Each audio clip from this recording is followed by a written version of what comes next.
Player Will.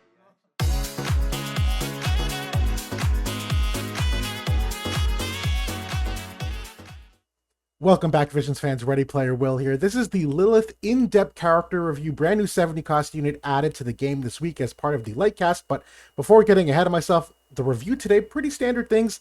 It will be a general character overview, a quick glance at the stats, the report card, should you pull, some general thoughts, and then we'll go through the job more intricately, as well as some thoughts on the TMR, the job-based vision card eligibility, some optimization pieces, some of my favorite teams, and I have a replay of her in action with some positive results from JB79, so we will watch that at the end of this. And so, kicking things off here, brand new light unit added to the game with the Blade Knight main job, unique to her, with Martialist and Paladin subjobs. She does equip swords as part of the Sword Warrior group, and also equips armor, helm, and accessories, so some of that heavier type equipment. Move of 3, jump of 1 as a 70 cost unit, and definitely a 50 faith unit in my opinion. Although she's a unit that you might want to use a healer with, she doesn't really have anything in her kit that relies on her own self-healing or status effects. Now the main job, her max range is 4 squares away, 1 AoE ability, and 3 single target abilities. She is very much a select 2 kind of unit. In terms of resistances, she does have 2 negatives here, the 15% to strike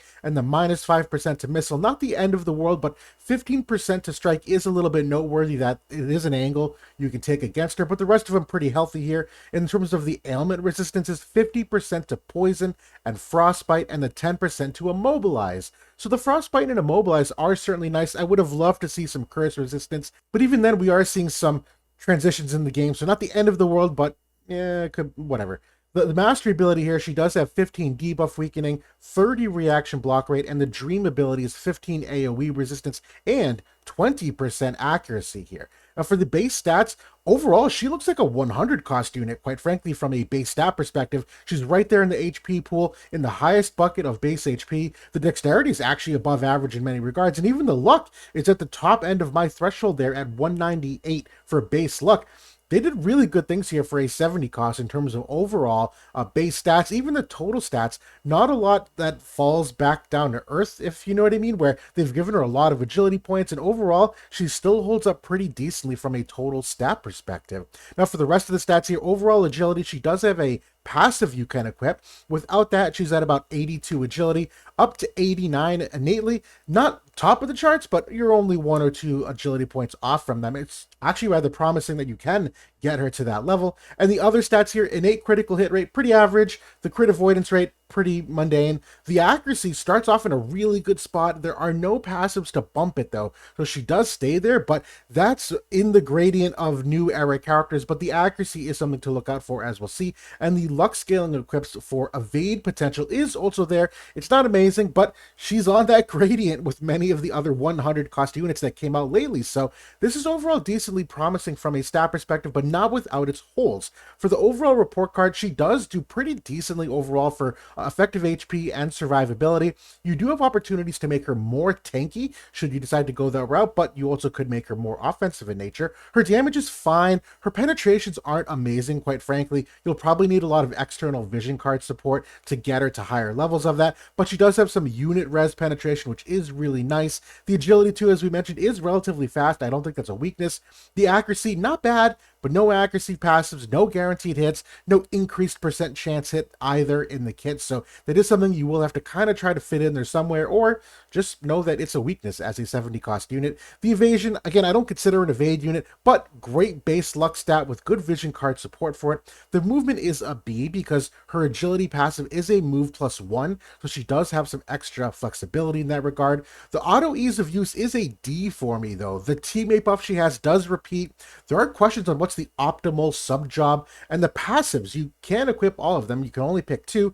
They do make her relatively complex in how you build her, so it's not bad, but definitely not easy from an auto ease of use perspective. The game disruption's a D. The cost incentive as a 70 cost really isn't there, and just doesn't do enough to really separate herself or give herself a very strong niche. although she is a very good anti-slash unit, so that is, I guess, part of her niche. Her passives, though, they're amazing, but I gotta go B plus here because you can only pick two. The counter abilities are actually exceptional, two of them at that A level. The overall jobbing kit, a B plus, pretty good utility for a 70 cost, quite frankly, but very anti-slash, and the overall utility, although good, is kind of spread across a lot of abilities, so not awful, but not what we see with the 100 cost units, but at the end of the day, she is a B. She's a superb 70 cost unit. Just won't move the needle all that much in terms of overall game balance. Now, the general thoughts, very vision card reliant on damage, in my opinion, where only up to 40 defense pen in the kit, and even then, you might not have that. 40 slash res pen, 30 unit res pen certainly is nice, and she does have a 30% light imperil on the sub job. There are lots of ways to build her, as we talked about, where you can go more offensive, tankier, and because of her overall range in the job, you do have some TMR usage that you could lean into. So there's a lot of ways you could build her, even considering the TMR angle for how you want to make her move and what you want to make her do. Genuinely very flexible within mono light. She does very good in that regard. Sword warrior too, but she's got a little redundancy with her utility that kind of does overlap with some of the other characters in Sword warrior, which is why she doesn't really do a lot to break the mold. I will say, AP management is kind of sus. It's not awful, but the decreased AP consumption is on her second buff, and you technically have some on her weapon, but I don't think you'll always use that weapon. But there's no other kind of AP or restore in her kit other than when you kill an enemy, so kind of hit and miss there. She has great anti-slash, as we talked about, great extra utility with the re-raise seal and re-raise removal. She's got 30 debuff weakening on hit, healing power down. She's got 2 CT abilities up 2 here that will help her in the turn order, and she does have an ability that if you over level it, you might ruin your Lilyth. I will address this in the job section in a couple slides, but look out for that in just a couple minutes here. Now, should you pull? My answer is no. It's purely just a question of spend versus return. There are better upcoming things coming next week in the game. Great potential PvE unit, though. I did kind of sleep on this a little bit in my quick hit review of her. In terms of all the light units, particularly as a permanent pool unit where you don't have to worry about missing out on some of those limited light units, she is very good. A very light account friendly too, where again she fits in perfectly with the light cast. And while you can build her to contend with the current meta, it's already shifting. It's not really worth the expenditure, quite frankly. Now, the passive abilities, this is where, as a 70 cost, makes it difficult, because these are all great passives, but you might note here, on her main passive, very good. 4-time magic barrier, attack percent, slash res pen, and debuff weakening. But when you have to pick the second one, that's where you get into problems, because she's got no other defense penetration in the kit. So you either go with 40 here, or you get 0. That's crazy to think about using in the current state of the game. The Blade Knight lore is amazing for that magical honeycomb, but again, trade-off. And then even the agility percent one with the move, we like both those things. We like movement flexibility, we like agility. It's a tough question here. What's that second passive, which is why she's complex to build, because it's going to depend on the matchup, the map. Do you have external defense pen somewhere? A lot of things to consider. The counter abilities are a little more straightforward. I actually genuinely like Counterblade. It's a dispel, a little shorter range, but a 70% proc chance. But I do think fluidity is a very good option too. That's a general reflex here against physical type damage. I'd probably have fluidity on, quite frankly, most of the time, but Counterblade, don't sleep on that one either. That's a really nice part of her kit to get a random dispel in the mid-fight for you. Now, for the main drop buffs, the teammate buff, again, does repeat because there's nothing on it that, like a barrier or a courage or re-raise, that makes it only a one-time use. It's got a lot of decent things on it, but they are dispellable. The heal back is very important, though. Being able to absorb damage is a major part of her status as a brawler. The second one here is the re-raise. It's re-raise seal. It grants 2 different on-hit effects of the decreased debuff weakening and decreased slash attack for enemies. And her re-raise seal, and you do get 30 defense pen here. So I did exaggerate before, I'm sorry about that. But again, even this, the 30 defense pen does put her below average. So buff-wise, not bad, but you can see the 70 cost unit kind of trickling in here. In terms of the offensive abilities, very unit attack oriented with 3 of them, only 1 AoE ability. And here's what I was talking about earlier. This dual crusher ability, only level this to level 19. Do not level this to level 20. I won't get into the in-depth mechanics of why, but it basically comes down to how the game calculates damage. And if you level Dual Crusher to the max level 20, she will never use Crimson Break ever. First, you will use Dual Crusher till you run out of it, and then she will use Crimson Break. That is very poor game design here. Do not let her AI do this. Use it at level 19. level everything up to max. And you can see here where you got that Dispel Re-Raise, you have the Attack and Magic Breaks, the Healing Power Down, and 2 of those CT up abilities. Honestly, pretty nice for a 70 cost unit, all things considered. When we look at the Limit Break, this is another good one. It's a defense and Spirit Imperil, 240% mod. It's a double hit here. It is technically 5 squares away, so it is a range longer than her main job, so she will open with this ability where she can. And this is also the decrease of slash res pen to those enemies, which absolutely adds to her anti-slash angle. Now, for the sub jobs, a lot of questions which one's best, because I do think all of them have a time and place. I love this one for the Light Imperil. It is a double hit, pretty cheap at 18 AP, very good ability. The Confused Sweep one, not as great because you can friendly fire your teammates, so it's going to be tough for her to manipulate and move herself that she won't do that. So auto PvP, not great, and she's not a high faith unit, so I wouldn't rely on that. The Marchless job, though, certainly nice that she can give herself courage. So this could be a unit that can give herself both re-raise and courage. Now, obviously, you can get that courage removed, but I do like the fact that this also adds AP, which, as I mentioned, isn't always reliable. But again, is this the best sub job? Debatable, because the Paladin one here too has an excellent physical barrier, which she's got the magical barrier on her passive, but no physical barrier. So I do like this one a lot too. I think I prefer the Paladin for the physical barrier just to add some extra sturdiness to her, but that's going to change over time. It's going to change depending on the meta. It's going to change depending upon if you're using TMRs or not, if you're rebuffing your teammates. So again, a lot of things to like here, but very difficult for auto ease of use. The TMR, honestly, not a bad TMR, relatively bulky in the stats, quite frankly.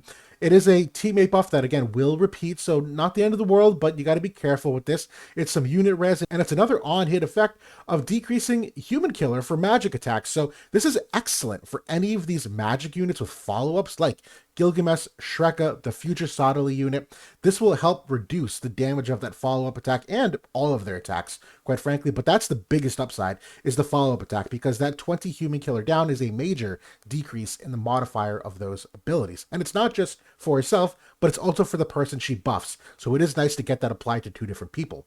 Now, for the job-based vision cards, Great Sword and Sword Knight are definitely the best rainbow teams here by far. There are bones for the other ones. It's not awful. Staff Devout, Axe, Staff Black Mage, Sword Red Mage, Staff Devout. They got a couple cards there you can make it work. It's not optimal. And so for a character like Lilyth, who I do think is very vision card heavy, to make sure that you got all the bulk, make sure you got all the modifiers, make sure you got the proper penetrations, those jobs might be harder to intermingle, but it's not the end of the world. Overall, Sword Warrior's in a pretty good job vision card space. They've gotten a lot of emphasis as of late. Also, in terms of her unique equipment, this is where you get that extra, AoE res, decreased AP consumption, some reaction block rate. I don't love this sword, though. I don't think there's a lot of extra utility from this. I think if I'm picking, I'm probably going Blood Sword myself, because there is also some AP on that. It's got some health restore on it. Overall, stat-wise, it's pretty good. But even the Dawn Light is another good sword option where there is a benefit for light units, where this is a little heavier on the slash res pen angle. So you can pick and choose what you want. I'm probably going Blood Sword, but the other ones are not far off. The other equips, I'm a fan of the Maximilian armor, but even the plate armor. But the Alex ring for me is probably the safest bet. You still get some of the all element res on there. And to me, you just don't want to be missing in this current meta where there's a lot of luck percent around on these units that the Alex ring just call it a day. But if you are trying to go for the bulkier version, Maximilian armor, you can't go wrong. The Espers, again, also some complexity here with the choice where I do like Ultros for the 20 defense pen. It's been a little while since we really emphasized that Esper because, units as of late have had enough defense pen that wasn't an issue. That's not the case with Lilyth, though, and you can obviously go very offensive oriented here with any of them. I also like Odin for the accuracy that it brings on those nodes, but you could go tankier here too, that if you went Dark Siren for the debuff weakening or Phoenix for some of the all-element res. There's a lot of different choices for Espers, which just adds to the complexity of her as a character. The TMRs, I do like the Bart's TMR, which can remove haste on hit. The Rob Horn TMR, always amazing too for the extra quicken potential. But other than that, I actually might go Zizabel's here too, just for the AP percent, where there's a lot of that being removed in the game. So maybe that's not such a great angle, but at the end of the day, a lot of flexibility for TMR is honestly too much to list here. But when we get to the Truststones, this is also kind of dicey. I mean, the left side I think is pretty standard. Go for the status effects right now in the current meta. I would go for HP or luck, quite frankly, but defense or spirit are great for the healing power. The right side, I could go for agility or accuracy. Again, kind of depends on how fast you want her to be. Are you using the agility passive or are you not? Adds another layer here. I do think I would sub out the Dex 15% for the Slash Res Pen 10. I was debating it. I still think it's debatable, but I do like the consistency of the Slash Res Pen. The rest of these, though, are pretty standard, though. Attack, Defense Pen, Heal Power 10 is a must. Even the acquired AP, I like a lot for a unit that doesn't have a lot of emphasis in her kit otherwise on that. And then from some of my favorite teams, there's genuinely a lot. I mean, you have good old-fashioned mono light. I think this top left one is probably the highest ceiling for her. But even the Cypher version here, where you have some Sword Warrior overlap, you have Dark Bahamut that bridges both light and dark as elements. Even the Lucille variant, though, where we know, give the damage reduction and the haste and potentially add another element of re-raise seal, where Lilith's already a re-raise oriented unit. Do like that. Obviously, anything with Summer Resnick right now is very good for how good Summer Resnick is, but there are definitely other iterations too of Mono Light and Mono Sword Warrior. Bartz and Lucio the Luminous are both Sword Warriors, and if you wanted to have some fun troll potential here with the Halloween Lucio and Sonil characters as the Hypervade team, have some fun with that too, but I think a triple 70 cost unit team might be kind of hard nowadays.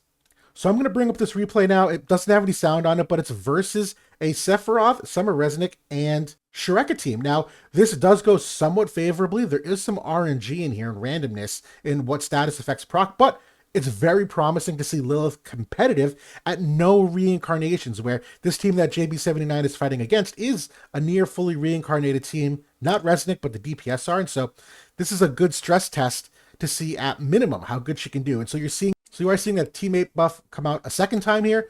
That's the double repeat. It's not the end of the world, but you can get abused with that sometimes with getting baited too early. But the Keen Blade certainly eliminates risk of that with Lilyth getting her turn sooner. There's the second buff there for the re-raise, the defense pen, the seal capability. Cloud's second buff coming out there. Shreka is channeling her barrier, I believe, but there is curse, and I just want to pause here for a second.